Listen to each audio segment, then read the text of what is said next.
¿Se ve y se escucha bien? Ahí. ¿Sí? Sí, Fabri, perfecto. Uy, se me fue. Bueno, la clase que vamos a ver hoy día son tipos de huellas. Esto nos va a ayudar mucho a nosotros cuando estemos dentro de una escena del delito. Puede ser un robo, un asalto, un homicidio, o simplemente también puede ser un suicidio, ¿sí? Pero esta clasificación de huellas hay que tenerlas en cuenta siempre que nosotros vayamos a levantar o recolectar ciertos indicios o verificar, ¿sí? Lo que haya sucedido en el lugar.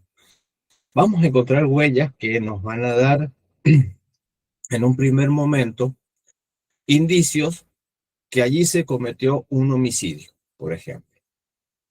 Pero también vamos a encontrar otros tipos de huellas donde no necesariamente tiene que haber sido un homicidio, sino que también podría haber sido un accidente. Y estamos hablando de básicamente accidentes automovilísticos. Y aunque no lo crean, estos tipos de accidentes también dejan huellas.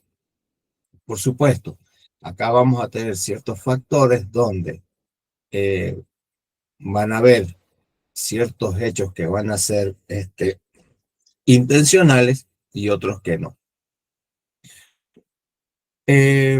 Para el caso de la criminalística, las huellas son marcas o rastros que dejan una persona o un elemento. Estos se van a impregnar en distintos tipos de superficie, dependiendo la zona en que nosotros estemos. Por lo tanto, las huellas también son cruciales para poder identificar ciertos elementos o ciertas personas, ¿sí? Acá vamos a tener una pequeña clasificación que son las huellas dactilares, las huellas de calzado, las huellas de neumático, vamos a tener de herramientas, manchas de mordida, de saliva, de sangre, ¿sí? Huellas o marcas de arrastres, ¿sí? Y también huellas de defensa. Por supuesto, cada una se van a clasificar de acuerdo al hecho delictivo que se esté investigando. Vuelvo a repetir, algunas van a ser accidentes, por ejemplo, accidentes laborales o accidentes de tránsito, o bien algún tipo de homicidio.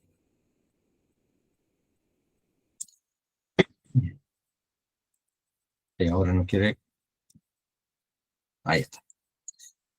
Bueno, una de las primeras huellas que vamos a encontrar, por lo general, en una escena donde se cometió un delito, son las huellas dactilares. En la mayoría de los casos, son estas las que vamos a encontrar. Es muy raro que no encontremos una huella dactilar en una escena del delito. ¿Por qué? Porque por lo general, el delincuente comete el error de tocar o de tomar, y ahí es cuando nosotros dejamos las huellas impregnadas que después van a poder ser levantadas. Algunas van a poder ser levantadas de manera natural. ¿Y a qué me refiero natural? Que estas huellas van a poder ser visibles así a simple vista. Como por ejemplo, en un homicidio, si la persona tocó algo de sangre o algún líquido y quedó impregnado en la mano y esta mano se apoyó en algo, podemos llegar a obtener una huella. Ahí vamos a tener una huella visible. ¿Cómo se va a hacer ese levantamiento? Dependiendo. Si el líquido o el elemento que quedó impregnado se puede levantar a través del plástico donde nosotros vamos a colocar sobre esa superficie y luego la vamos a comparar, es una buena manera. Ahora, si esa huella presenta algún tipo de mancha o algún otro tipo de elemento que no sabemos qué elemento es, la manera de levantar esa huella va a ser a través de la fotografía.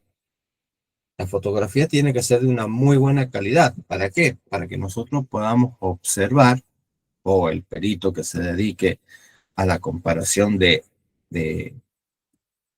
las huellas dactilares pueda observar con nitidez las marcas que que la huella deja en esa superficie. ¿Cuáles serían esas marcas o puntos característicos, digámoslo así? Acá, por ejemplo, si alcanzan a ver, tenemos como una pequeña redondelita donde vendría a ser un islote. Después vamos a tener acá, esta de aquí, por ejemplo, no sé si la logran ver, es una bifurcación. Vamos a tener puntos, vamos a tener cortadas, etcétera, etcétera. Entonces, esas características son las que se van a tener en cuenta para hacer la comparación en una muestra cuestionada, que será la que nosotros levantemos de la escena, y una muestra indubitada, que sería toda aquella que nosotros vamos a tomar de un presunto partícipe de la escena, ¿sí? Dentro de las huellas dactilares, según el sistema dactiloscópico argentino, creado por Juan Bucetich, tenemos 4 tipos fundamentales. El arco, que es este de acá, el A1, arco. Tenemos las presillas, dentro de esta vamos a tener una presilla interna y una presilla externa. Y después tenemos lo que es el verticilo. El arco es donde todas las marcas de las crestas papilares hacen, valga la redundancia, un arco de abajo hacia arriba, ¿sí? La presilla interna es esto de acá.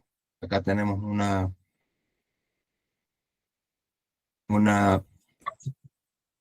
es el ángulo, digámoslo así, que da hacia la derecha del observador. O sea, nosotros ubicamos esta zona en el dactilograma y ya estamos ante una presilla interna. La presilla externa es la contraria, donde el verticilo, esto de acá, fíjense que es como un vértice, ese puntito, da hacia la izquierda del observador.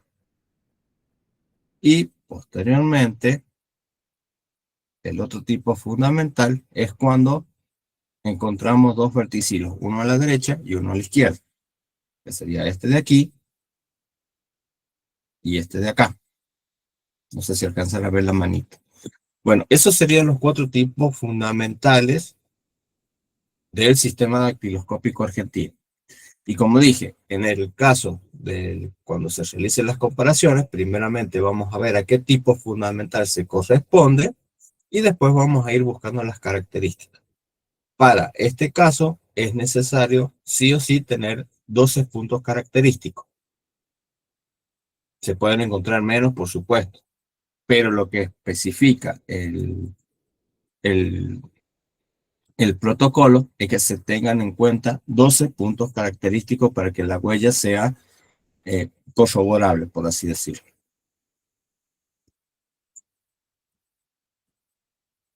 Perdón, que no quiere salir esto. Ahí está. Entonces, cuando estamos ante una escena del delito, les dije, vamos a tener 2 tipos de huellas, las que van a ser invisibles y las que van a ser visibles. Para el caso de una huella que sea invisible, que se denomina huella latente, nosotros la vamos a hacer visible a través de ¿qué? A través de una luz ultravioleta. Es decir, en toda una superficie, vamos al celular, en toda una superficie, nosotros vamos a colocar la luz ultravioleta y vamos a tratar si hay alguna huella. Si encontramos una huella, la vamos a hacer visible a través de los reactivos químicos. La vamos a espolvorear. Una vez que se hace visible, la vamos a poder levantar. ¿Sí? ¿Por qué se levanta? Con un elemento plástico que, perdón, Que se le pone el polvo magnético y después se levanta con eso como, es como una cinta que pega. Claro, sí, llamémosle cinta, para no complicarlo. Es una cinta donde se coloca sobre la huella y la levantamos con cuidado y después la ponemos sobre una superficie que sea visible. Por lo general es un cartón blanco. Vos dijiste ahí el tema del polvo magnético. Ese es un tipo de polvo que puede hacer visible la huella, pero también hay otros tipos de polvo que pueden hacer visible esa huella latente, ¿sí? No tan solamente existe el polvo magnético, sino que hay otros tipos de polvo dependiendo la superficie o las características de la huella.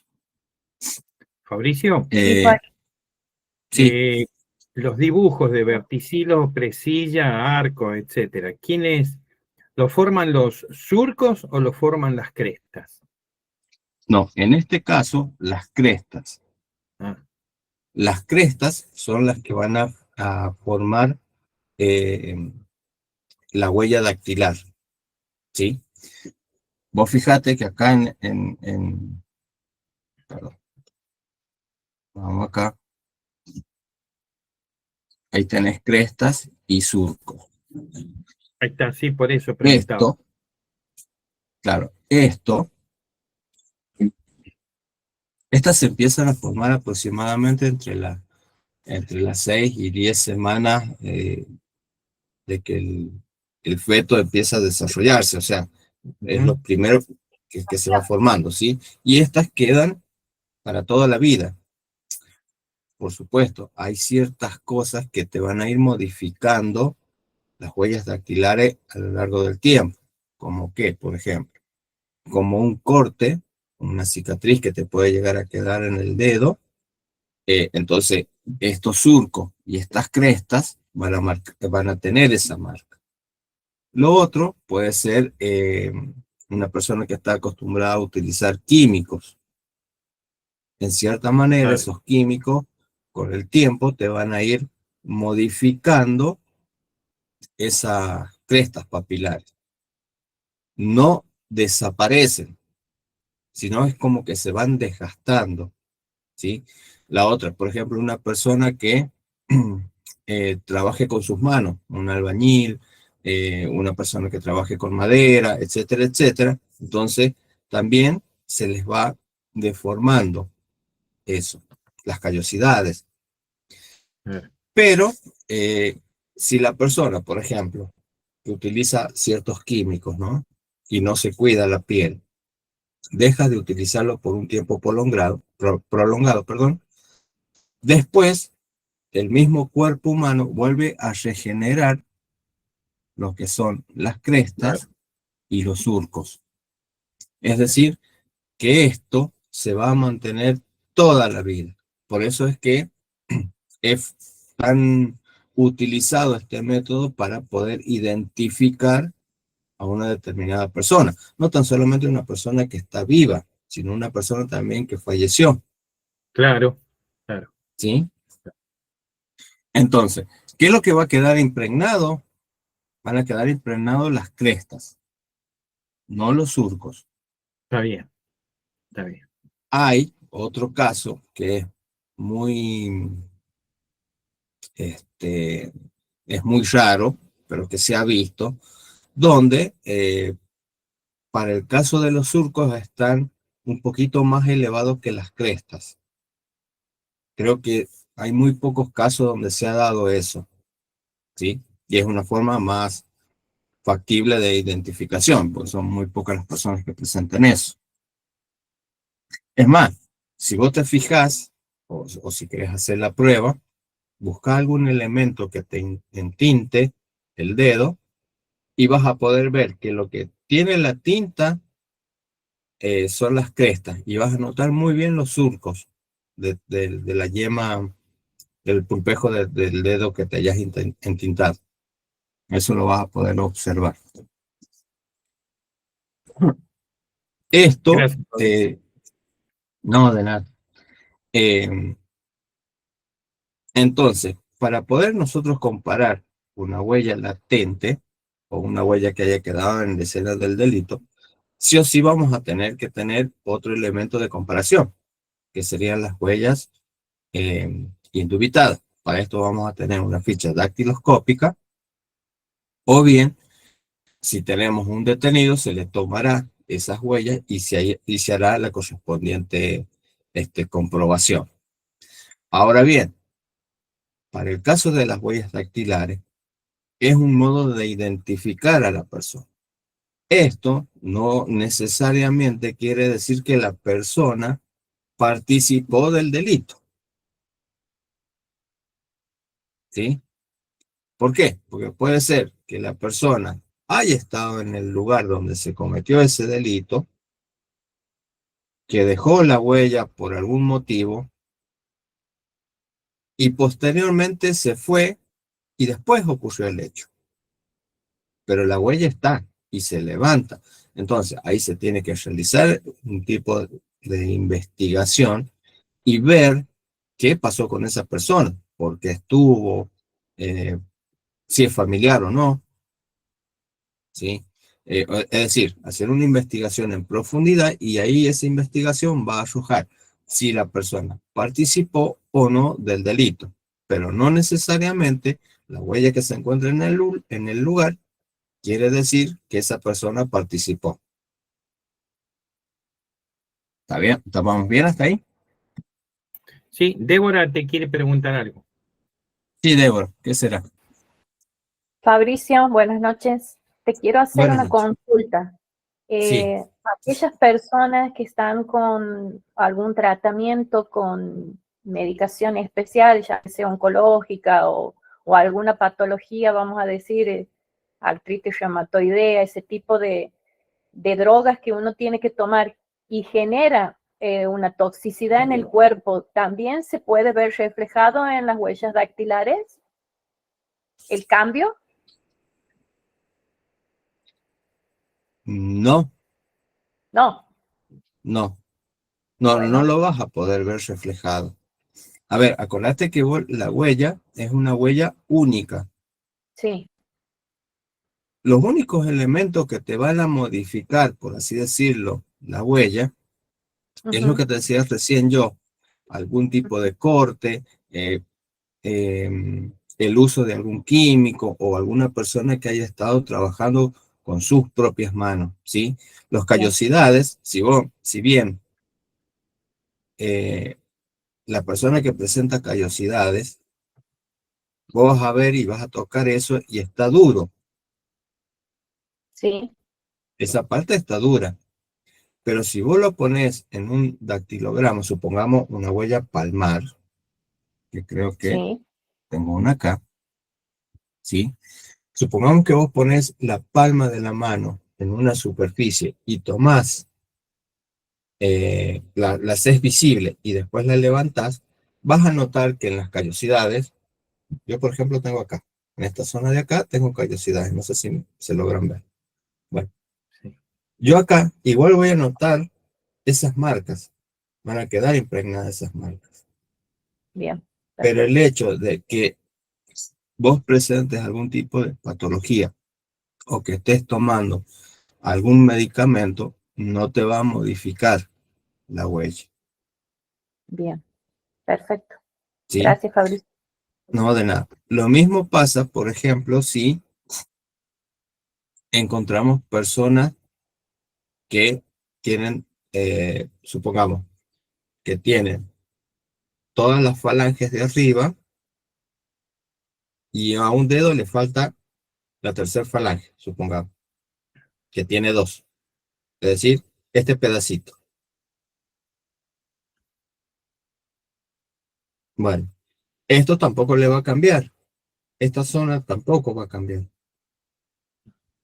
Sí, cuando vos vayas a tomar el dactilograma, la huella en el dactilograma, vas a tener que tomar esto, o sea, la tercera falange de los tres dedos que tiene, más esto de acá, que va a ser una forma de identificación. ¿Por qué? Porque la tercera falange no la tiene. Esto puede ser algo congénito o algo que sin querer, por ejemplo, la persona perdió el dedo. Supongamos que la persona perdió el dedo y ya se le tomó una identificación. Vos tenés 4 huellas dactilares en el dactilograma: pulgar, mayor, anular y meñique. Pero resulta que el índice sufrió este corte de la tercera falange. Bueno, se le tomará la muestra a esa persona aclarando que presenta un corte en la tercera falange del dedo índice de la mano izquierda. Ahora, Eso vos lo tenés Mauricio, que colocar ahí en el... ¿hay banco Sí, de datos de toda la mano así o solamente el banco de datos? Por lo menos en Córdoba hasta hace poco no había banco de datos de huellas, ¿eh? Hasta hace poco. Ahora creo que se está construyendo algo. Pero es muy difícil que una provincia, un estado tenga todo como el dibujo de la mano negra, esa que está a la derecha arriba. sí. Difícil que tenga toda la mano. Obviamente que con las huellas restantes se soluciona, pero no hay banco de datos de huellas enteras, de palmas enteras. No, esa parte se corresponde a la palmatoscopía. Palmatoscopía, claro. No sabría decirte qué provincias tienen una base de datos. A ver, convengamos que los dactilogramas se vienen utilizando hace muchísimo tiempo y para hacerlos digital o tomar muestras digitales, tienes que tener una persona o varias personas que hagan ese proceso. Si bien hoy hay bases de datos que tienen huellas y por supuesto son mucho más rápidas que el análisis manual de la persona, ¿qué pasa si se te cae el sistema? O si la base de datos por X motivo se te borra, perdés todo. Mientras que el papel siempre queda. Yo lo Claro, considero, a ver, tiene sus pros y sus contras. ¿Cuál es el pro de la utilización del papel? Que vos podés archivarlo y podés hacer una clasificación, porque a vos cuando vas a archivar esas huellas, las clasificás, ¿sí? Por distintas cosas las vas clasificando. O no vamos a ponernos a nombrar porque si no vamos a estar mucho tiempo. Pero eso se clasifica. ¿Cuál es lo otro? Que vos ya tenés sobre esa ficha ciertos elementos característicos que están guardados ahí. Y en la parte digital es más rápida la comparación. Pero, aunque es más rápida la comparación, siempre necesitas la ayuda del perito para corroborar esa comprobación. ¿Por qué? Porque la computadora te va a arrojar un resultado, te va a decir, sí, es fulano de tal, pero después el perito tiene que ir, sacar esa ficha y compararla ópticamente. Es decir, él se tiene que sentar y compararlo. claro. Se le hace mucho más fácil, ¿por qué? Porque ya tiene los puntos característicos y ya sabe dónde tiene que buscar. Yo cuando hago el certificado de buena conducta, pongo mi número de prontuario. Entonces, en vez de demorar 4 semanas, por ahí demora 4 días, 5 días, y ya me llaman para retirar el certificado, porque es más rápido encontrar por número de prontuario, que era antiguamente el número de cédula de identidad provincial. Claro. Entonces, hoy por la cédula esa es mucho más confiable que haya un banco de identidades, ¿no? Lo que pasa es que ya ahora todo está digitalizado, es mucho más Claro, rápido. Antes te demoraba, como vos bien decís, 3, 4 días o una semana. ¿Por qué? Porque más allá del número, ¿qué es lo que hacía en este caso el policía que te tenía o la institución que te tenía que entregar esas huellas? Iba a la ficha, buscaba el número y sacaba de ahí los datos, pero lo hacía manualmente. claro. Ahora no, ahora es más rápido porque todo está digitalizado. Es más, hasta las huellas biométricas. Sin ir más lejos, en el celular, para vos poderlo desbloquear, te pide la huella. Claro. Y son puntos que ese sistema, el sistema biométrico, son puntos que toma y los cuales tienen que coincidir con la huella que vos coloqué. Esto no quiere decir que no sea un sistema inviolable. No, porque todas las aplicaciones, ¿Sí? cuando me piden la huella, todas las aplicaciones responden a esa huella, o sea, todo el sistema está unificado Claro, para lo que pasa es identificar. que, pero ¿por qué están unificados? Porque el celular, la memoria del celular te guarda esa huella. No es que, por ejemplo, Mercado Libre te manda esa huella a una X tarjeta, por ejemplo. O que vos tengas una aplicación, poner el Mercado Libre, que tengas, no sé, la tarjeta del Banco Nación, que tengas Mi Argentina, por ejemplo, y cualquier otra aplicación, que todas se manejen con tu huella. No quiere decir que cada aplicación va a mandar tu huella o se van a ir pasando tu huella de una a otra. Pues si no así, estaríamos hackeados totalmente. No, sino que esa información se guarda en tu celular. Quien reconoce la huella es tu celular, no la aplicación. ¿Sí? Entonces, Fabri, otra cosa, sí, porque viste que está esa enfermedad, no sé si llamarlo de enfermedad, es una característica al nacer, una condición genética al nacer, que está bien, es muy rara, pero las personas pueden nacer sin huellas dactilares. No me acuerdo cómo se llama eso, no sé si vos te recordás cómo se llama no se puede decir malformación, pero sé que es algo, una no, condición no, genética. sí, no es una malformación. La verdad que no me acuerdo el nombre en este momento. Eh, No, a ver, nacen con huellas dactilares, pero no son muy visibles. no, la que yo te digo, no, es por una malformación genética, directamente no tienen como una piel lisa de bebé, pero no me acuerdo el nombre, que no se pueden tomar las huellas dactilares, ni de las manos ni de los pies, pero no recuerdo el nombre, pero Bueno, bueno, no importa, ahí- es la muy raro los identifico. casos. La verdad que no sabría decirte de eso. Sé que hay una, que no me acuerdo en este momento el nombre, donde al parecer no, es como que no tuvieses la huella, pero sí la tenés. ¿Por qué? Porque las crestas son muy delgadas. Se consideran crestas porque se logran ver, pero no quedan impregnadas en la superficie. A ver, vamos a la imagen de la cresta.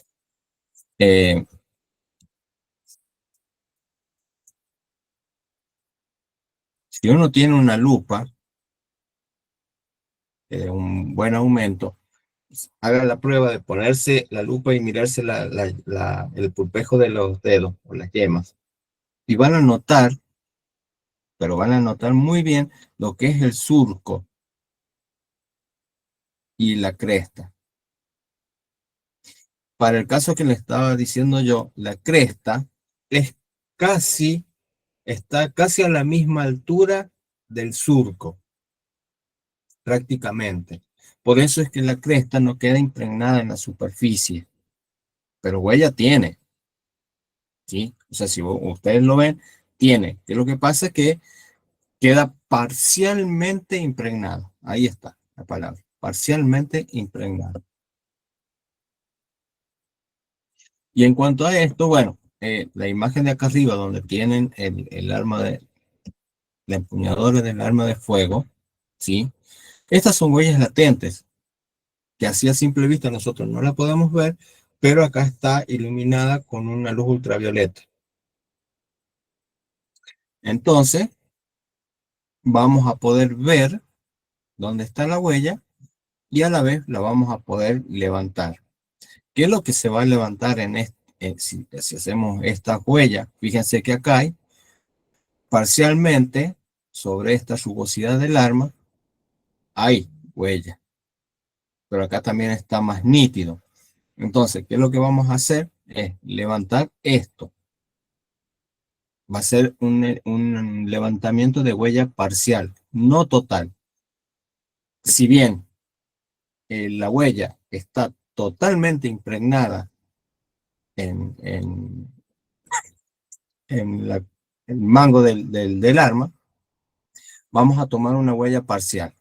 ¿Por qué? Porque cuando nosotros analicemos esto, no lo vamos a poder, no vamos a poder encontrar características. Porque esta superficie presenta líneas, fíjese que tiene líneas. Entonces va a modificar la huella. ¿Qué es lo que vamos a hacer? Es tomar esto y eso sí lo vamos a poder comparar. Pero en este caso, vuelvo a repetir, es una huella parcial la que vamos a levantar. Acá en el caso de la botella, es una huella también latente, que se hizo visible por un reactivo químico, y fíjense que está íntegramente la huella. Entonces ahí sí vamos a poderla levantar de una manera completa. Es más, fíjense que acá hay rastros de la segunda falange. No está completamente la segunda falange, pero está de una manera parcial.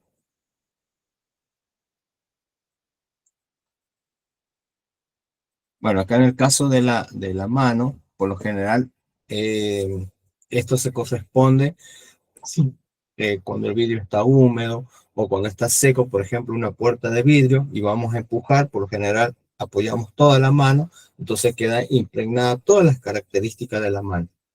Esto también se puede comparar. Otro tipo de huella es, bueno, estas son latentes. Esta es una huella donde tenía rastros de manchas hemáticas o posible mancha hemática que presenta parcialmente marcas, estos de acá, pero que no se ven con mucha nitidez porque hay un cocimiento, ¿sí? de esa huella. Y acá también, bueno, tenemos una huella latente de dedos, de 3 dedos. Fíjense que las 3 están completas. Y en algunas se marca rastros de la segunda falange, como en esta y esta de acá. Es más, fíjense que esta es una, si lo vemos como está en la mano, ¿no? Vendría a ser una presilla externa.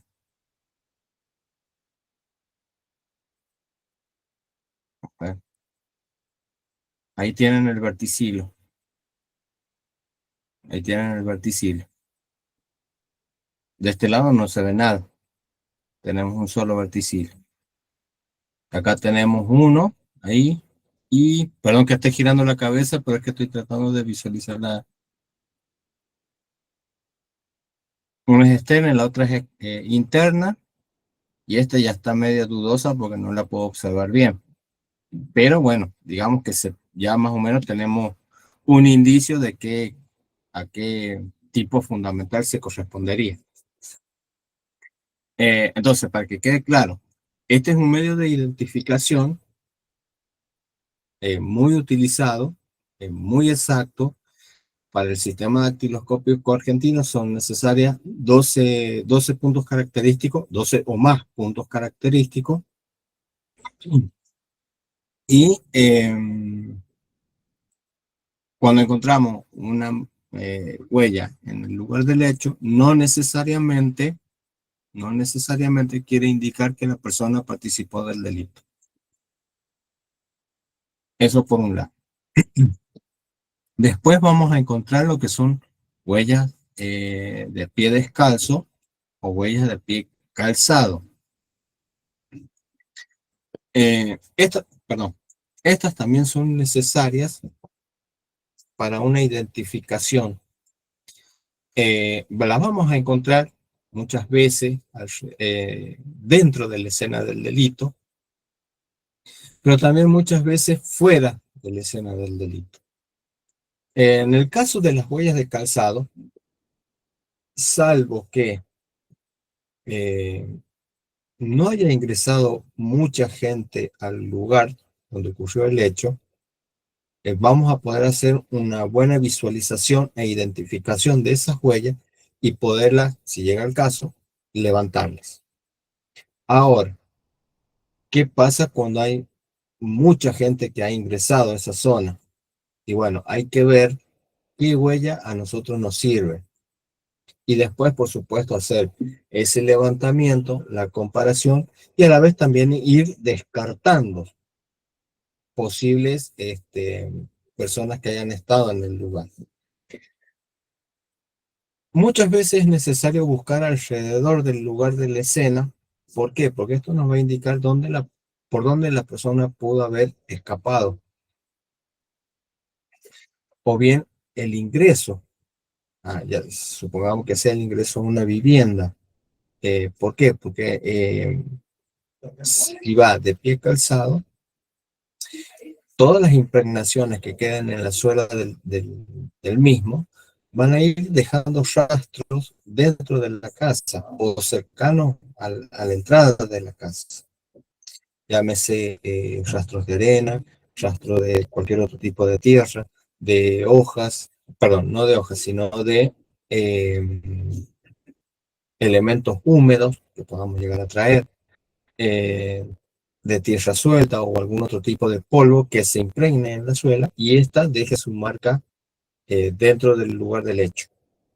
No tan solamente puede dejar ese tipo de marcas, también puede dejar marcas de sangre como la imagen que vemos ahí abajo, donde una vez que se consumó el hecho, ¿sí? Supongamos un homicidio, y sin querer la persona pisó sangre, bueno, esa suela queda impregnada, entonces ya es un indicio que nosotros tenemos para empezar a buscar ese tipo de suela. Y lo otro también que nos va a indicar a nosotros el tema de las pisadas. La forma de caminar, si encontramos varias pisadas, la forma de caminar que tiene la persona, las deformaciones que puede llegar a tener la persona, aproximadamente la altura y el peso que tiene esa persona. ¿Sí? Acá en el tema de las huellas también vamos a encontrar huellas latentes. ¿Cuáles serían esas huellas latentes? Que es así a simple vista, no la vemos, pero con una luz rasante, es decir, sobre el piso, ¿sí? En forma paralela al piso, colocamos una luz, vamos a ver determinadas marcas. Si la huella está completa, hay ciertos elementos que se permiten utilizar, los cuales vamos a poder levantar esa huella latente. ¿Sí? Y la otra, si no tenemos una huella latente, pero tenemos por ejemplo, esta es una huella latente, ¿sí? Esta de acá arriba es una huella latente. Si se fijan, acá estaría la luz, porque incide de esta manera y se ve todo eso. ¿Cómo se levanta? Por si a algunos les quieren preguntar eso. Se coloca sobre la superficie una lámina que arriba es platinada y abajo es negra o de algún color o de color oscuro. Y después viene un pequeño aparatito que tiene más o menos el tamaño del celular, en donde se lo coloca al costado de la superficie, o sea, al costado de la lámina esa que nosotros sentamos. La parte negra va hacia abajo, es decir, hacia donde está la huella. La parte plateada va hacia arriba. Luego del aparatito se coloca una planchuela que va del aparato hacia la hoja, una planchuela de metal, y después en el aparato tenemos o una perilla o un botón, dependiendo, que se acciona. Esto que lo que va a hacer va a enviar una carga eléctrica a esa planchuela, va a ser como electrostática, y todas las partículas que están adheridas, digámoslo, eh, o que dejan la marca de la huella, se van a adherir a la parte negra de esa lámina. De ahí ya tenemos el levantamiento de esa huella latente. Lo que se va a impregnar es únicamente la huella. ¿Sí? Todas las partículas esas que quedaron y marcaron esa huella se adhieren a esa planchuela. La otra es tomar, eso es para las huellas latentes, si no hay reactivos químicos que puedan hacerla visible. Ahora, cuando nosotros tenemos, supongamos, una huella así como esta de acá, que está en 3D, es tridimensional. ¿Por qué? Porque tenemos profundidad, alto y ancho. ¿Sí? La forma de levantarlo es a través de algún polímero que no modifique esa marca y se puede levantar correctamente. Anteriormente se utilizaba lo que era el yeso, ni muy líquido ni muy espeso. Era un término medio. Se coloca sobre la huella, sobre alrededor así, alrededor de la huella se coloca un cartón o algo, ¿sí? Que encuadre la huella. Y posteriormente se le echa el yeso. Una vez que está seco el yeso, recién se puede levantar y se limpia. ¿Con qué? Con un pincel fino. ¿Para qué? Para que no distorsionemos la marca de esa huella. Ese para el caso de las huellas tridimensionales. La huella latente, esta que tenemos acá, o esta de acá, es bidimensional. ¿Sí? Para el caso de una huella que tenga, bueno, fíjense acá, esta de acá es la que les decía anteriormente. Esta es una plancha negra donde tenemos una huella de zapato. ¿Sí? Más o menos quedaría así. Y eso es lo que se compara. Ahora, cuando tenemos una huella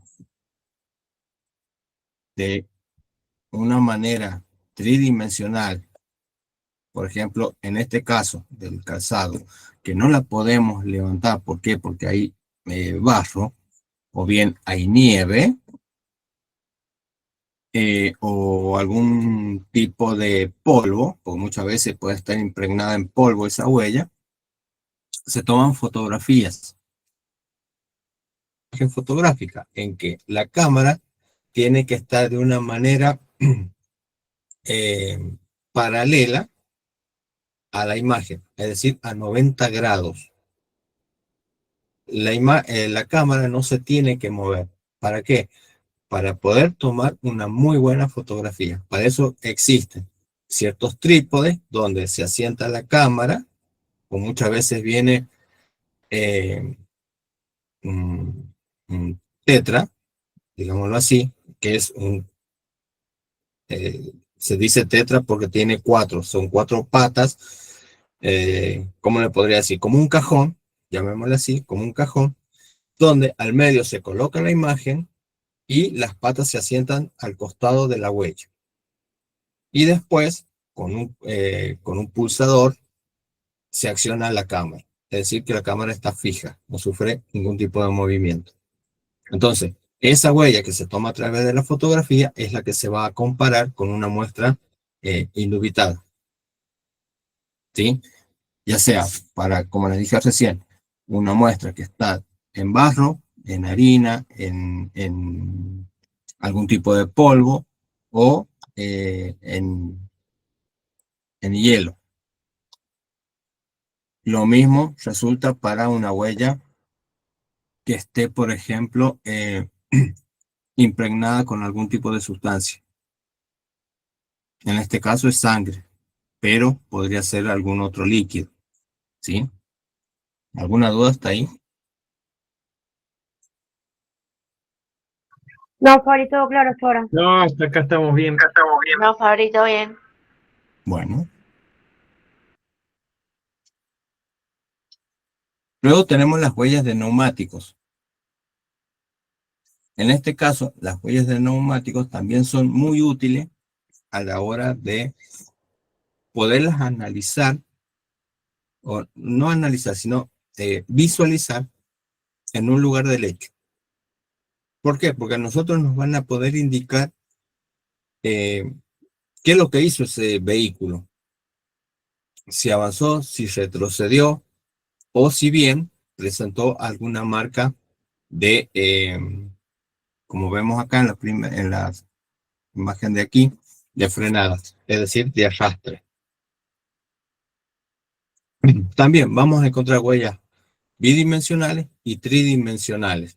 Para el caso de las tridimensionales, serían las que quedan impregnadas en el barro, en superficies meables, es decir, que se pueden deformar, barro, tierra, arena, nieve, etcétera, etcétera.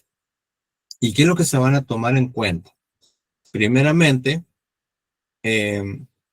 las marcas que dejan esas huellas o los dibujos que tiene esa huella. Para el caso, aquí les puse una, donde esta es una huella que se encontró en un X lugar y esta es una huella de comparación. Para esto existen catálogos, ¿sí? En donde, ¿qué es lo que se hace? Se compara los dibujos que presenta esa huella de neumático, las características que tiene, el ancho y el largo que pueden llegar a tener. Más allá de ese análisis, también se van a analizar los tipos de desgaste que tenga la cubierta. ¿Sí? ¿Por qué? Porque ese desgaste lo va a ir sufriendo por distintos tipos de factores, ya sea por el uso, ya sea porque una rueda tiene más aire que otra, porque el vehículo tiene una mala dirección y, por ejemplo, tiene más peso del lado derecho que del lado izquierdo, por lo tanto, esa cubierta del lado derecho va a tener más desgaste que la del lado izquierdo, etcétera, etcétera. Hay muchos elementos que se tienen en cuenta para llegar a la comparación. Marcas de rotura, por ejemplo, también. Y lo otro, el tipo de dibujo, nos van a indicar también muchas veces la marca, ¿sí? La marca de los vehículos. Entonces, para eso también nos sirve a nosotros el tema de las huellas de neumático.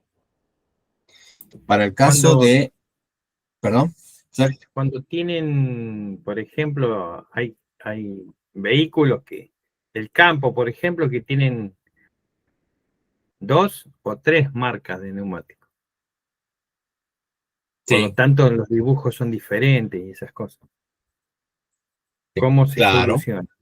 Es más, hay cubiertas de una misma marca que también presentan dibujos diferentes. Tal vez es Claro. el mismo rodado, pero el dibujo es diferente. ¿Por qué? Porque las cubiertas se fabrican dependiendo del tipo de superficie para las cuales se va a utilizar. Tenemos cubiertas para superficies duras, para superficies blandas, cubiertas para lluvia, cubiertas para nieve. ¿Sí? O sea, no es venir y colocarle cualquier cubierta a cualquier vehículo. No. O sea, es más, todas vienen con un determinado calibre, con el cual vos lo tenés que echar el aire, la presión, Claro. etcétera, etcétera. O sea, cada cubierta tiene su propia característica. Ahora, si encontramos en un X lugar huellas del neumático que presentan, supongamos, dos dibujos diferentes, Y bueno, habrá que buscar un vehículo, presumiblemente todo esto a través de investigaciones, que haya podido estar en el lugar del hecho y ver el tema de los neumáticos, Hay gente ¿sí? Si que se cree que corresponden o las no. investigaciones son rápidas y no son rápidas, llevan tiempo. Sí, a ver, te lleva tiempo. Primeramente, con el tema de los neumáticos, por ahí es muy difícil y como casi todas las cosas que pasan en el área de la criminalística, eh, no hay base de datos. O sea, recién en la actualidad, al menos en nuestro país y en algunos de Latinoamérica, recién se están implementando lo que son el tema de las bases de datos. Hay países mucho más avanzados que ya tienen una base de datos. Entonces es más fácil comparar en ese sentido. Pero armar una base de datos es muy complicado. ¿Por qué? Porque hay miles de fábricas o de empresas que, que hacen neumáticos. Entonces, cada empresa tiene sus propias características, su propio modelo, etcétera, etcétera. Entonces, imagínate si todas ellas, si tuvieses que armar una base de datos con todo eso, creo que no terminamos más, porque cada empresa tendría que mandar, no sé, por dar un número, 100 tipos de marcas de neumáticos diferentes, tal vez para uno o dos modelos, no sé. O sea, es algo muy complicado, no imposible, pero complicado de hacer. Aparte que ahora también tenés, hasta hace algunos años atrás, se utilizaba mucho el recau- recauchetaje de los neumáticos. Claro. Entonces el dibujo original lo pierde, se modifica ese dibujo. Entonces es un poquito complicado. Pero sí, lo ideal es que se tengan en cuenta todos estos elementos. Y aparte, con la huella de neumático vos vas a poder saber o más o menos llegar a tener una idea de que si se utilizó un auto, una camioneta, una moto, ¿sí? Etcétera, etcétera. El tema de las huellas es muy importante. Acá, por ejemplo, en la ciudad de San Juan, hubo un caso hace unos años atrás donde eh, se encontró, a ver, eh, el marido hace la denuncia que la mujer se había ido, que no llegaba a la casa y que este y que lo otro. Bueno, empieza la investigación, todo lo demás. El marido dice que ella tenía un amante, que probablemente se haya ido con esta persona. Bueno, a la semana se encuentra un cuerpo totalmente calcinado eh, afuera de la provincia de San Juan, a unos 15 kilómetros más o menos de la provincia de San Juan, hacia afuera, en un departamento de Albardón. Eh, ya esto es prácticamente campo, se encuentra un cuerpo calcinado. ¿Quiénes lo habían encontrado? Dos niños que andaban eh, eh, buscando pájaros, ¿viste? Para trampear y todo lo demás. Entonces dan aviso, van, buscan, qué sé yo, y se encuentran, bueno, con este hecho, ¿sí? Que la persona estaba totalmente calcinada. Eh, Se determinó así en un primer momento que era una mujer y no se tuvo en cuenta, por ejemplo, no se tuvo en cuenta el tema de las huellas.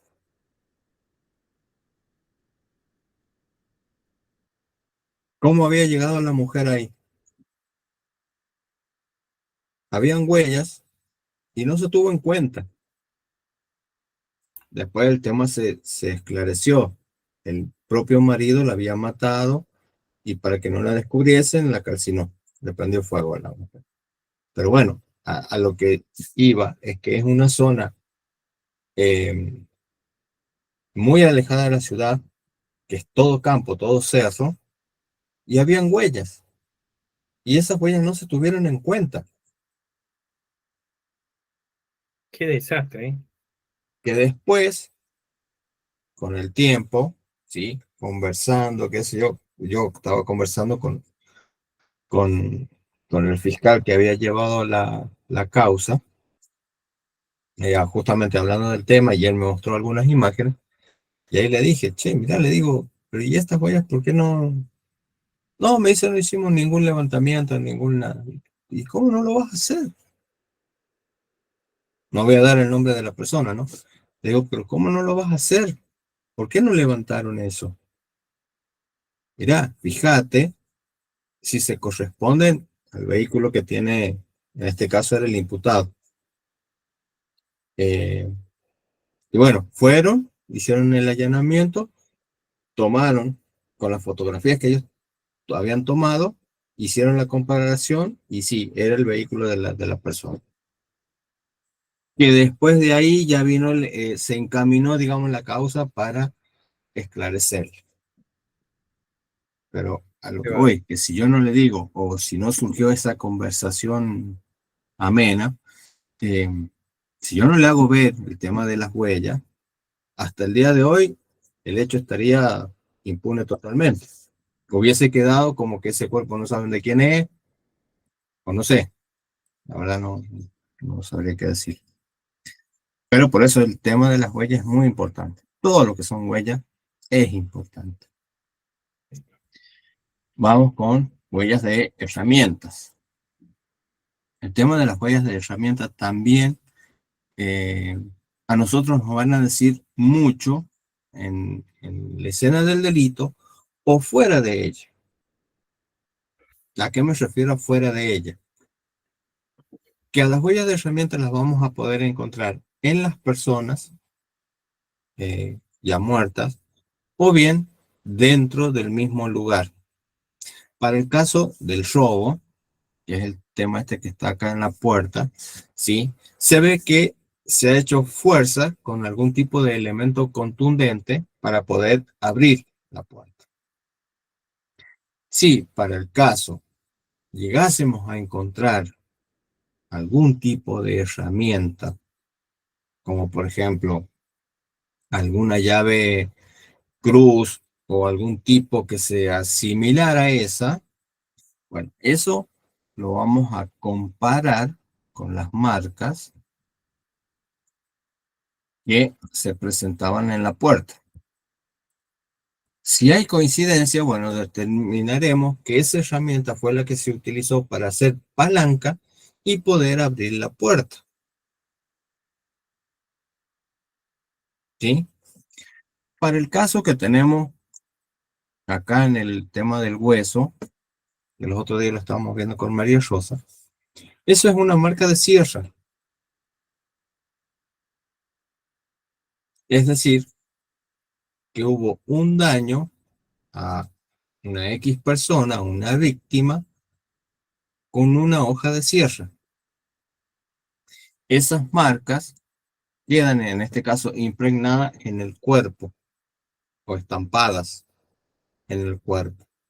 Si se llegase a encontrar, por ejemplo, esa sierra o una sierra o una hoja de sierra, se toma y se compara microscópicamente los cortes.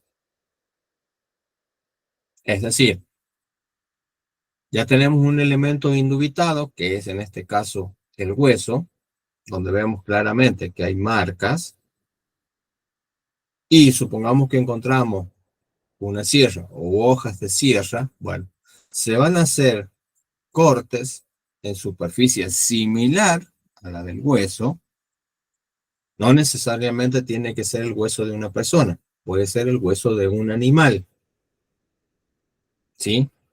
Se van a hacer cortes sobre el hueso de ese animal y después se van a comparar microscópicamente esos cortes.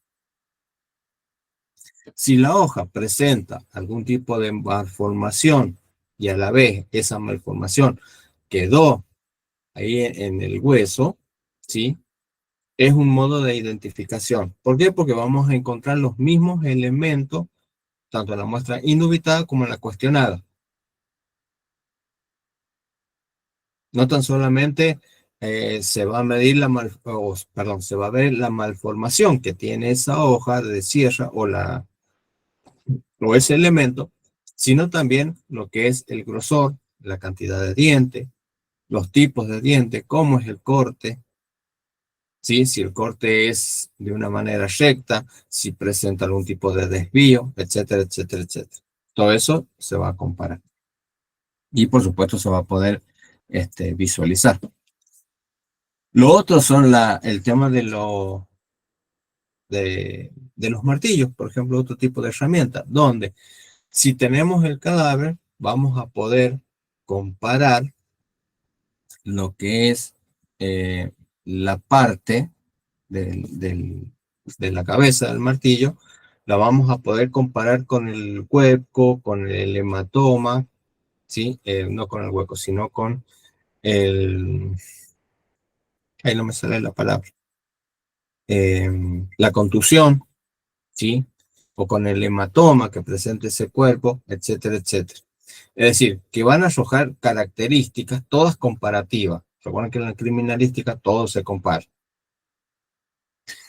Después acá, a ver, antes de entrar a esto, también vamos a poder encontrar no necesariamente una marca de hematoma o de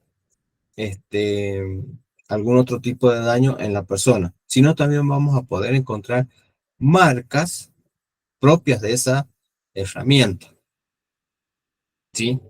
Esto debido a que un golpe, por ejemplo, si el arma contundente fue muy pesada o el golpe fue con mucha fuerza o presenta distintos tipos de características, ese elemento, ¿sí? Al impactar sobre la piel, se van a formar pequeñas petequias, que son pequeños puntitos rojos que va a presentar la piel, lo cual va a dibujar, en cierta manera, el arma que se empleó. Y ahí vendría a ser la imagen esta de acá arriba que tenemos. ¿Sí?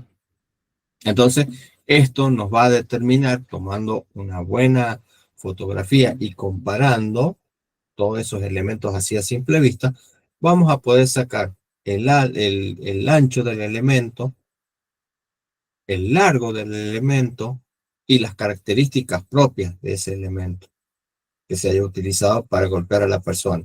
Muchas veces también quedan marcadas,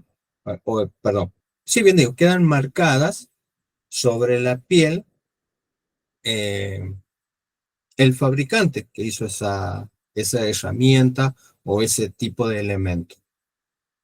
¿Sí? Entonces eso también hay que tenerlo en cuenta. Y bueno, el tema de las utilizaciones de las herramientas que podemos llegar a encontrar si se presentan algún tipo de herida, serían estas las que tenemos acá. Si es un elemento punzante, simplemente vamos a encontrar un pequeño orificio de una manera regular, ¿sí? Dependiendo del elemento que se haya utilizado, puede ser o más grande o más pequeño. En un elemento cortante, o puede ser un cúter o algún otro herramienta que presente filo, bueno, vamos a presentar este tipo de características, ¿sí? Va a ser un corte superficial, pero no penetrante. Es decir, que va a dañar únicamente la parte de la piel, ¿sí? No lo que son otros elementos más internos del cuerpo humano. Las contusas, es decir, un golpe, podemos llegar a encontrar la marca de ese elemento, algún tipo de rotura de piel, también podemos llegar a encontrar, o simplemente lo que es el hematoma, ¿sí? Pero eso nos van a indicar ciertos elementos. Y el tema de la laceración vendría a ser como un pequeño desprendimiento irregular de la piel, Sí, estos son algunos ejemplos de cosas que podemos llegar a encontrar, ya sea en la persona, que no necesariamente tiene que estar muerta, sino también puede estar viva, o en algún tipo de superficie, ¿sí? Pero para el caso, estamos viendo únicamente lo que se relacionan las huellas en seres humanos.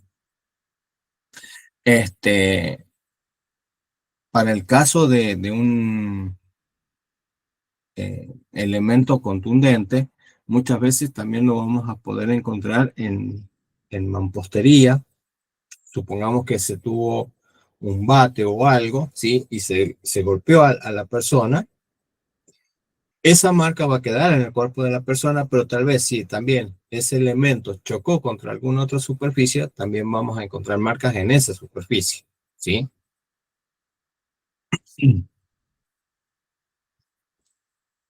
Lo otro son el tema de las huellas de mordida.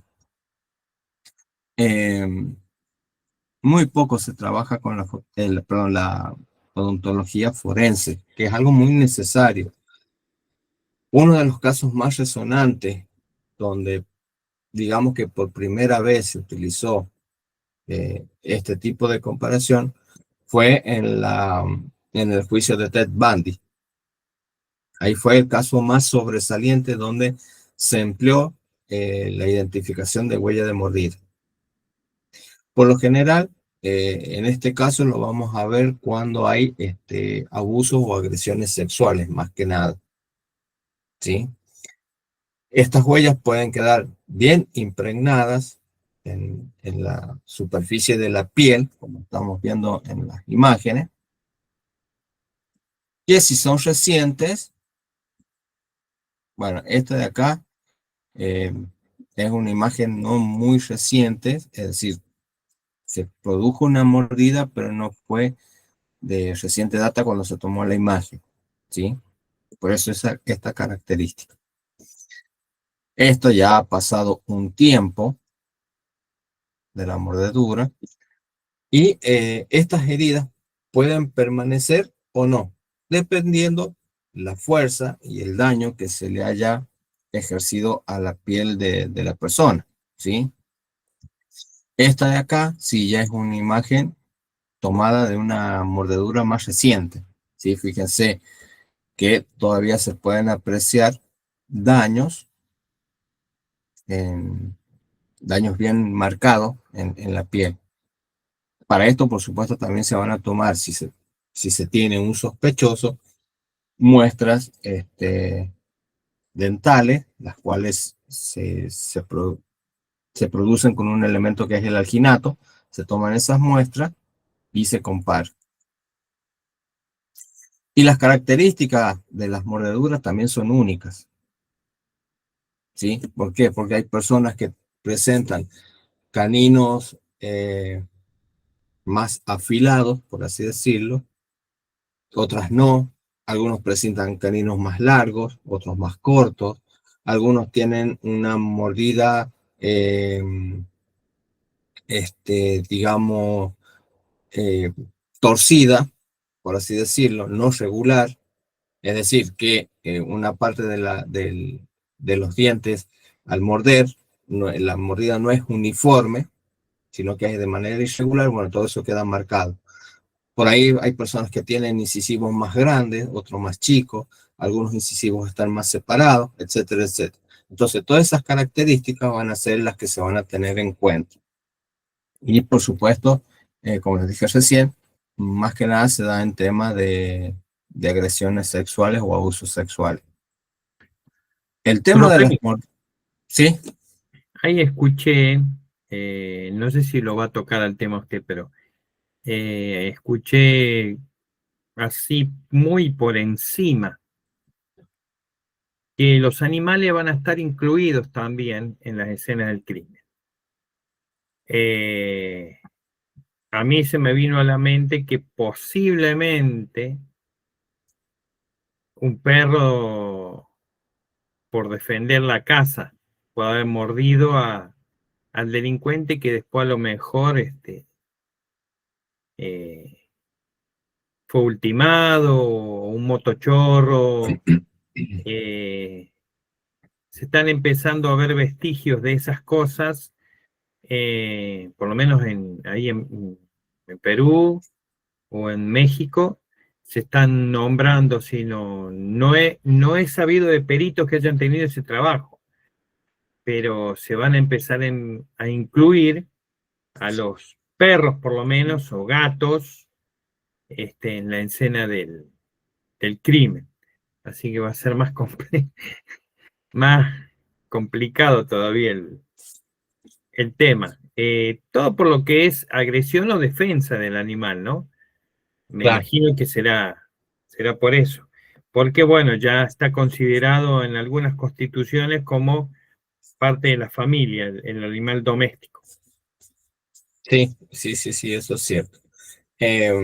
Con respecto a lo que vos estabas manifestando, sí, es así. En algunos países se está implementando el tema de la identificación de la mordida de animales, pero no sé qué tan desarrollado puede llegar a estar. Acá en nuestro país tengo entendido que eso todavía no se está implementando. Y para el caso, únicamente iba a hablar del tema de huellas de mordida de humanos, ¿sí? Porque es un medio de identificación de algún tipo de agresor, ¿sí? De animales todavía no, porque la verdad que no sé si A mí habrá me algún llamó la tipo atención, Claro. pero bueno. A ver, yo tengo entendido que si podemos identificar la mordida, en este caso, de una persona, de un individuo, también podemos llegar a identificar mordidas de algún tipo de animal. No, seguro, Por porque hay supuesto animales que que han matado chicos, han sí, matado a sus dueños, etcétera, ¿sí? sí, aparte, a ver, hay hechos que han sucedido en la criminalística donde se ha podido llegar a determinar que el animal, como bien vos decías, se comió a su dueño.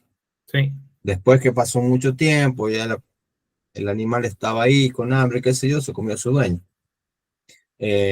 O muchas veces también viene la identificación a través de cuerpos que han quedado a la intemperie y han sido comidos por animales salvajes o Claro. algún tipo de animal carroñero. Entonces, todo eso hay ciertas ramas de la criminalística que se dedican a ese tipo de identificación, pero no sé qué tan desarrollado puede llegar a estar eso. Al menos acá en Argentina no conozco ningún caso que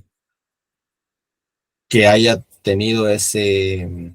Yo le presté atención porque digo, en cualquier momento va a llegar acá, porque nosotros empezamos a copiar a medio mundo también. Sí, que a ver, no está mal, siempre y cuando lo que se No, llegue a pero copiar digo, sea, no, está nos bien. ayude, Sí, por bienvenido supuesto. sea. Sí, sí, sí. Bueno, lo otro que también tenemos muchas veces en las escenas de los delitos, en agresiones sexuales y distintos por ahí hechos delictivos, es el tema de las huellas de saliva. Muchas veces uno dice, ¿para qué? Y para poder una identificación de ADN. La imagen esta de acá, que les muestro acá arriba, que es lo que los otros días conversábamos en la clase con María Rosa, ¿dónde vamos a encontrar por lo general saliva? Más allá de un vaso o de algún elemento que iremos a tener.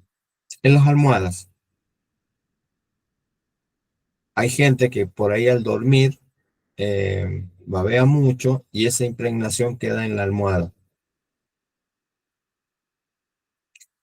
Y muy pocas veces las almohadas son tomadas como elementos o indicios que probablemente conduzcan a una prueba.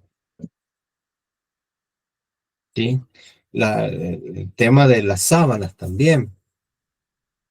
Muchas veces la ropa de cama muy poco se tiene en cuenta.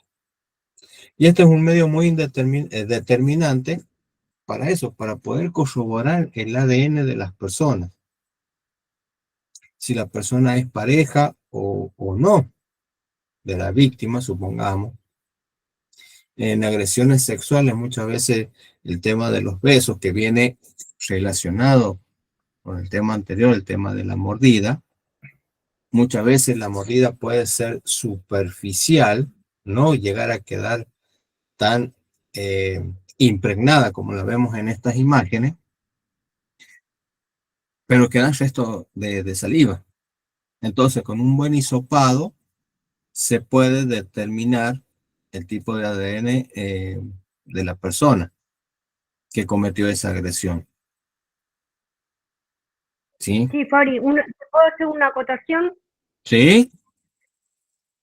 También eso sería un tema para analizar en profundidad, porque si, por ejemplo, la persona esta, el día anterior, durmió con alguien y quedó con baba, vamos a decir, con saliva la almohada, Sí. y no fue el que cometió el delito, ahí también sería un tema para analizar, porque vos ahí estás levantando rastros de ADN, pero no quiere decir que esa persona haya cometido el delito. Así que eso tiene que estar también para analizar, como lo que habíamos dicho anteriormente de las huellas dactilares. Claro, exactamente. No necesariamente quiere decir que la persona haya participado del delito. Es así. A ver, lo que estamos viendo es un tema de identificación. Después se determinará si la persona participó o no del delito. ¿Sí? Eso lo determinará la investigación. Puede ser, ponerle que, como bien vos manifestaste, una X persona durmió con otra, mantuvieron relaciones y todo lo demás. Esa persona se fue, dejó rastros, porque dejó rastros, ya sea de saliva, como bien vos dijiste, rastros de, ponerle de semen, de orina, de huellas dactilares, etcétera, etcétera, etcétera. Dejó Respiración. varios rastros. Pero resulta que el homicidio, hablando de un homicidio, sucede 1 hora y media después de que esta persona se fue. ¿Sí? Pero cuando uno va a levantar esos elementos, cuando va al lugar, va a tratar de llevarse la mayor cantidad de elementos que conduzcan al esclarecimiento del hecho. Nosotros lo que vamos a hacer es tomar todos esos posibles indicios que después se convertirán o no en prueba de esa escena. Pero la investigación que haga el fiscal, la policía, etcétera, etcétera, va a determinar si esa persona, por más que estuvo ahí en el lugar, fue la que cometió el hecho o no. Es lo que vos estás diciendo, Maggie. Pero una persona siempre va a dejar elementos. O Rastro. en un prostíbulo donde hay tantas marcas, tantas huellas, que donde hoy pudo haber habido un asesinato también. Es complicado. En ese caso, depende, mejor dicho, cómo es el prostíbulo. A ver, si el prostíbulo es digamos, correcto. ¿En qué sentido correcto? Que se va la pareja después de haber hecho lo que hicieron, entran, limpian la habitación, ya es un poco más difícil. A ver, no es difícil en el sentido de que se puede llegar a determinar el delito, pero digo que vos preservás de cierta manera esos elementos, que después se pueden contaminar o no, puede ser. Hubo un caso acá donde, les pongo ejemplos de acá porque son los que más conozco, donde en un prostíbulo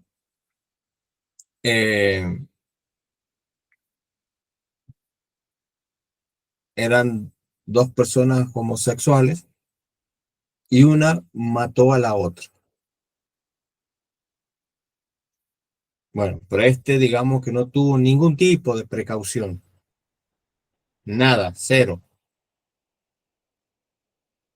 Eh, El prostíbulo no tenía cámaras de seguridad, pero bueno, cuando estas personas habían reservado 3 horas, no me acuerdo si eran 2 o 3 horas para estar en el lugar. Habían hecho la reserva. Eran habitual el lugar, por supuesto.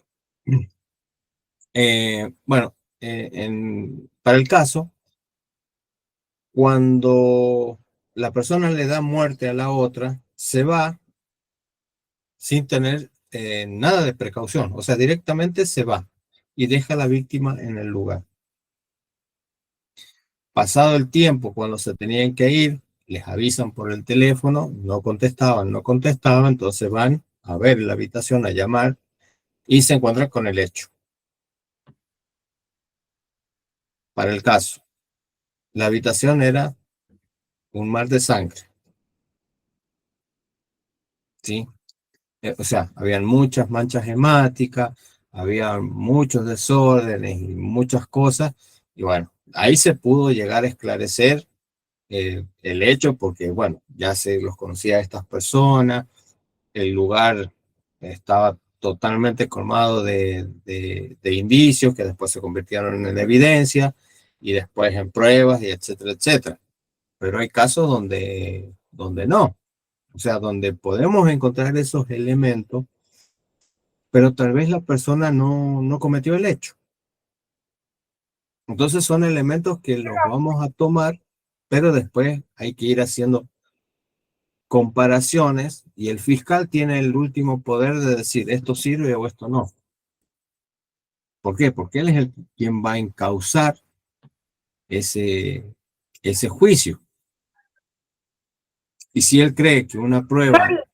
Sí. Porque no me quedó claro eso. Porque Sergio estaba hablando de prostíbulo y yo tomé como prostíbulo donde se ejerce la prostitución. Y vos me estás dando ejemplo de lo que sería un albergue transitorio. ¿Cómo sería? ¿Estoy bien o estoy equivocada? No estoy en eso. No entiendo, por eso Es lo mismo, Mari, es lo mismo. Son lugares donde hay mucho tránsito de personas, es lo mismo. No, pero por eso te digo, porque vos dijiste prostíbulo y yo lo tomé como que era donde se ejercía la prostitución, que sería a distinto de lo que sigue un albergue transitorio que van y entran en un albergue transitorio hay más higiene, está preparado para eso. En un prostíbulo fui específico yo, donde hay mezcla, donde no tienen tanto cuidado sanitario como en un albergue transitorio. Es más, okay. No entendía.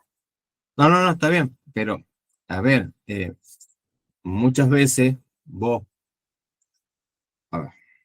me expresé mal.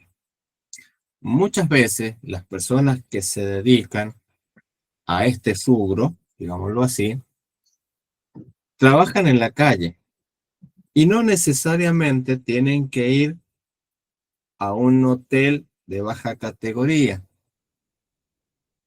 Pueden ir a su departamento, a su casa o a la casa del cliente o a un hotel de buena reputación. Sí, está bien, Fabricio, Sí, pero yo fui específico para ver la confusión en la mezcla de huellas, de indicios y la complicación que eso indicaría para el esclarecimiento y la reconstrucción de un hecho. Claro. Por eso hice esa pregunta de tipo específica, yo no, por eso es lo que le estaba tratando de aclarar a Mari, que muchas veces hay personas que se dedican a eso, pero concurren a varios lugares. Y para el caso que especifica Sergio, sí, a ver, siempre va a haber una complicación, porque vamos a tener muchos tipos de indicios. A ver, tipo de huellas, tal vez encontramos de varias personas, que es lo que te decía anteriormente, que pueden o no estar relacionadas con el hecho que sucedió, pero se tiene que levantar todo. de 5 personas, tal vez una es la que cometió el delito, o 2, Claro. porque tal vez puede ser un trío o qué sé yo, ¿me Sí, entendés? Pero bueno, en realidad lo ideal es que se levante todo. Pero bueno, también el tema de la saliva es importante, que muchas veces no se tiene en cuenta. Lo otro, y que por lo general es lo que más encontramos, es esto, más allá de las huellas dactilares, huellas de calzado, son las huellas de sangre. Las huellas de sangre también nos van a indicar a nosotros el mecanismo que se utilizó para darle muerte a la persona, en caso de que sea un homicidio. Y en el caso de que haya sido un suicidio por arma de fuego, también nos va a dar indicios de cómo estaba la persona posicionada a la hora de hacerse el disparo, ¿sí? Nos puede dar un indicio del tipo de calibre que se utilizó del arma, en caso de que no se encuentre para un homicidio, ¿sí? En fin, no tan solamente la utilización de arma nos va a arrojar las manchas hemáticas, o sea, las características del arma. Muchas veces también los tipos de elementos contundentes con los cuales se agredió a esa persona. ¿Por qué? Porque podemos tener un martillo, ¿sí? Donde, supongamos, el martillo va a impactar sobre el cráneo de una persona, por dar un ejemplo. Y cuando se ejerce una presión o se aplica una fuerza de un elemento contundente sobre otro, en este caso un cráneo con un martillo, se va a producir un choque de masas, que esto es la física, choque de masa, donde se puede llegar a producir, o se va a producir, mejor dicho, un estallamiento de esa zona, en el caso de un cuerpo. Ese estallamiento va a arrojar sangre. Esa sangre va a salpicar hacia diferentes posiciones del lugar y también pueden quedar impregnadas en la superficie del elemento contundente. Entonces, si una persona está con ensañamiento y aplica varios golpes, esas manchas van a marcar un recorrido de ida y vuelta. Por lo tanto, a nosotros nos va a indicar con qué fuerza se pudo haber producido ese golpe, con qué velocidad, en la posición en que estaba la víctima y el victimario, no tan solamente con un elemento contundente, también puede ser con un arma blanca, ¿sí?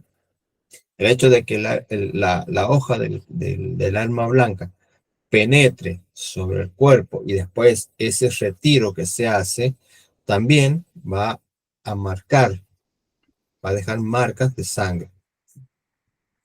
Entonces, todos esos elementos también se tienen que tener en cuenta. Vamos a encontrar diferentes tipos de manchas. Tipos de manchas de proyección, tipos de manchas de contacto, tipos de manchas estáticas, tipos de manchas dinámicas, ¿sí? Manchas de estallamientos, manchas de salpicadura por fuerzas, digamos, por una aplicación de fuerza muy de alto impacto, ¿sí? De alta velocidad, Sí, de alta velocidad, ahí está, no me salía la palabra. De alta velocidad. Entonces, todo eso a nosotros nos van a indicar ciertos tipos de factores, ¿sí? Si la persona se trasladó o no, si la persona fue movida o no, si se dejó algún tipo de impresión externa a esa mancha, por ejemplo, una pisada, ¿sí? ¿Por qué? Porque la sangre se va a adherir a la zona del zapato o de una prenda, etcétera, etcétera. También nos puede indicar si la persona estuvo acostada, si estuvo parada, si la persona fue herida y se trasladó hacia otro lugar por propia voluntad, ¿sí? Todo eso nos van a indicar las manchas de sangre. También nos pueden indicar si hubo violencia, con todo lo que les he mencionado, si hubo violencia o no.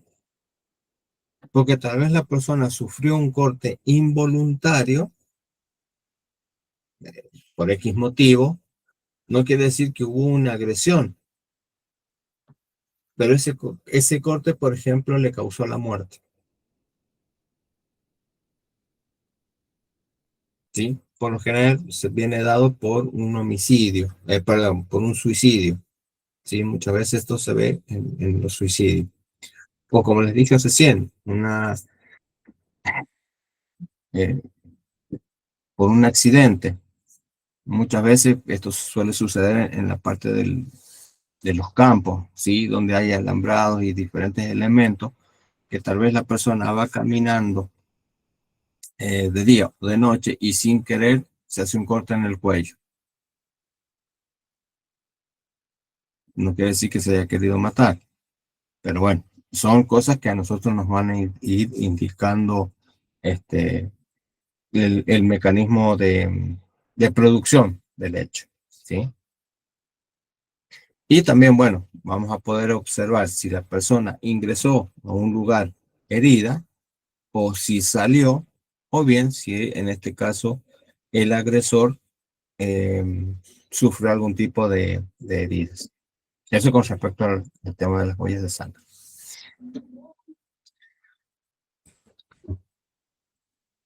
Después tenemos las huellas de arrastre. Como les dije recién, no necesariamente las huellas de arrastre tienen que producirse a través de un hecho delictivo.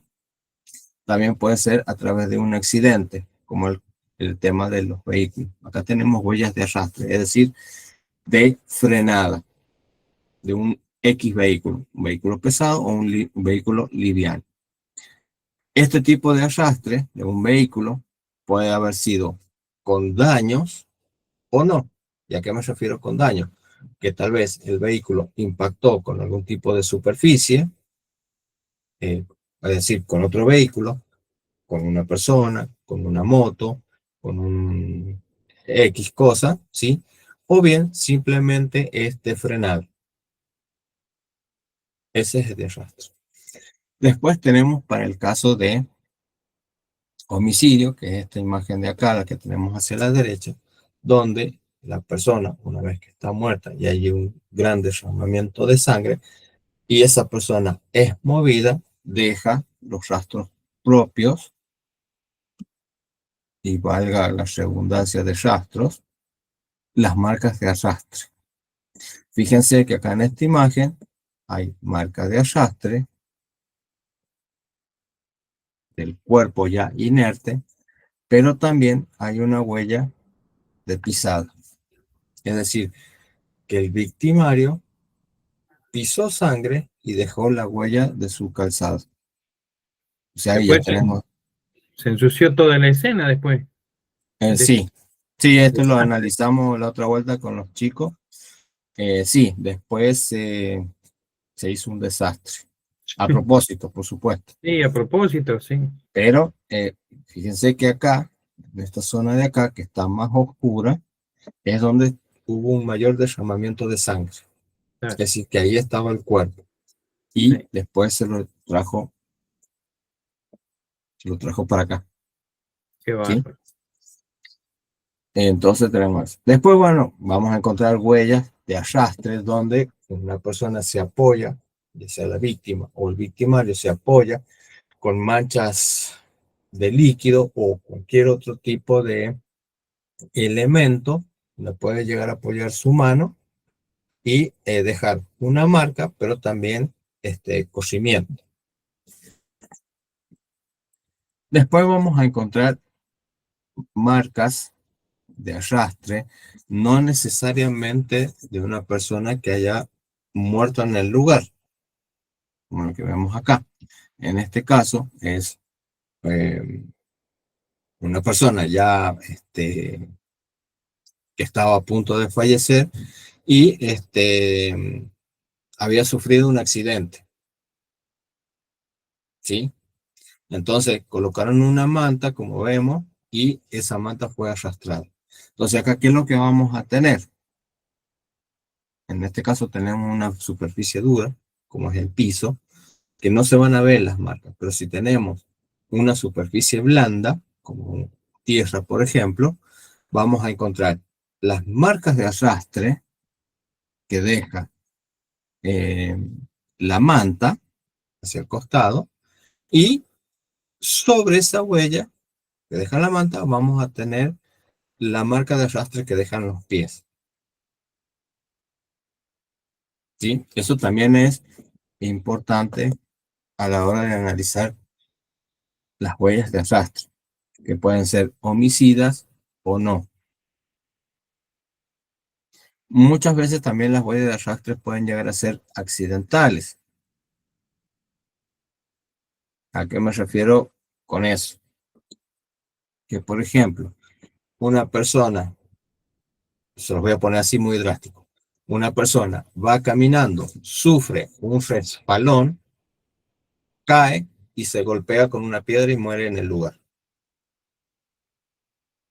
por ejemplo. Entonces, ¿qué es lo que vamos a encontrar? Vamos a encontrar un elemento contundente, que es la piedra. Vamos a encontrar manchas hemáticas.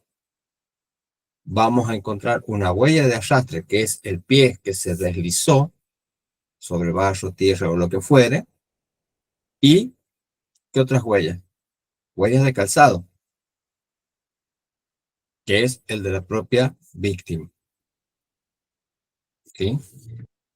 Entonces ahí podemos, a ver, haciéndole este planteamiento, podemos llegar a concluir que la persona sufrió, no sé, algún paro cardiorrespiratorio, cayó y se murió, y después se produjo el resbalón, es decir, el arrastre del pie, o bien se resbaló primeramente y cayó, en fin, pero fue una muerte accidental.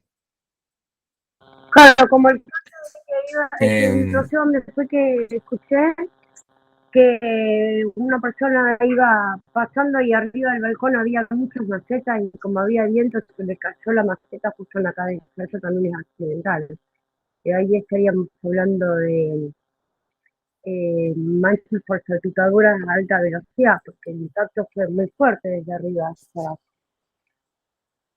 Claro, claro, si encontramos manchas temáticas, sí, puede ser por eso. Bueno, y por último tenemos las huellas de defensa. Las huellas de defensa por general es cuando se sufre algún tipo de agresión, ya sea por algún tipo de pelea, no necesariamente se tiene que emplear algún tipo de arma, sino que muchas veces en una pelea de pareja, donde X persona es más agresiva que la otra. En ese caso vamos a encontrar marcas de defensa como, por ejemplo, los hematomas, lo que estamos viendo acá abajo. ¿Sí? Vamos a encontrar golpes de defensa en el brazo, o muchas veces cuando uno gira el cuerpo para no recibir golpes de frente, vamos a encontrar en la parte de la espalda esos tipos de hematomas. Ahora, si hay implementación de algún tipo de elemento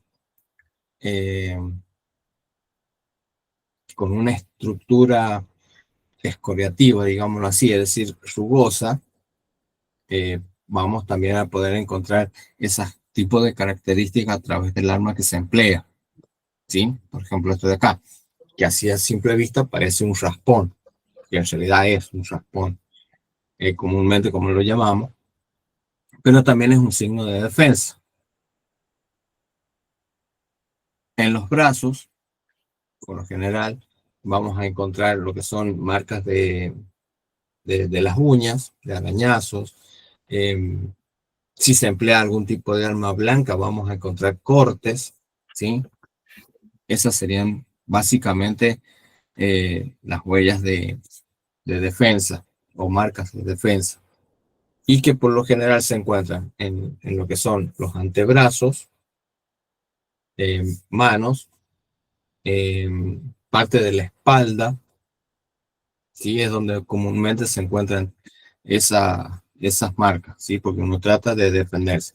Y lo otro en las manos, en las palmas de las manos, ¿sí? Son los elementos más comunes donde se van a encontrar las huellas de defensa. No sé si alguien quería decir algo recién.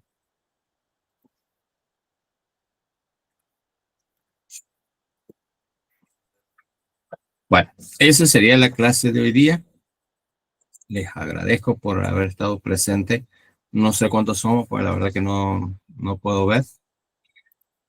Quería recordarles que el próximo 25 vamos a empezar con el curso de dactiloscopía. Ahí recién me preguntaron el tema, cuando hablamos del tema de las huellas dactilares. No quise hablar en profundidad del tema, porque todo eso lo vamos a hablar acá en el tema en el curso. Vamos a hablar de la polidactilia y todos los demás, los tipos de características, tipos de malformación, etcétera, etcétera. El tema de los dactilogramas, bueno, todo eso lo vamos a ver acá en el curso, por eso no quería entrar en detalle. O sea que me adelanté. ¿Cómo? Me adelanté, No. Fabri. Por lo de la No. enfermedad, te digo, que no me acuerdo cómo se llama, que todavía no me acuerdo. Ya lo voy a buscar. Bueno, eso por un lado. Por otro lado, para el próximo viernes, el 24, vamos a tener una masterclass con Sergio, ¿sí? De psicología criminal, con el tema de aspectos importantes de la psicología criminal. Vamos a estar con Sergio, todas a partir de las 20 horas. Y el sábado 25 vamos a tener una invitada. Esta no va a ser por Google Meet, sino que va a ser por YouTube. Le vamos a hacer una entrevista a una especialista que ha sido compañera nuestra, María Rosa, que está en la parte de odorología forense. Va a ser Bien, una entrevista. Aproximadamente 1 hora, 40 minutos, 1 horita, va a ser la... A ver, les he puesto esto porque lo estaba armando, y acá después vamos a modificar esto de acá. Sí, vamos a ponerlo bien. Pero, bueno, o sea, tenemos para el próximo viernes la charla de Sergio, y el día sábado por YouTube, odorología forense. Y bueno, así que nada, espero que hayan sacado provecho de la clase. Cualquier duda. Muy bueno, muy bueno, muy bueno. Te tengo que pueden... dejar, Fabricio, porque 22 horas comienzo el derecho penal. Bien. Así, muchas gracias por la clase, estuvo muy buena. Y bueno, seguimos en contacto por cualquier cosita, Fabricio. Saludo a Dale, todos Sergio. también. Que descansen, buen fin de. Igualmente, un abrazo, Sergio. Gracias.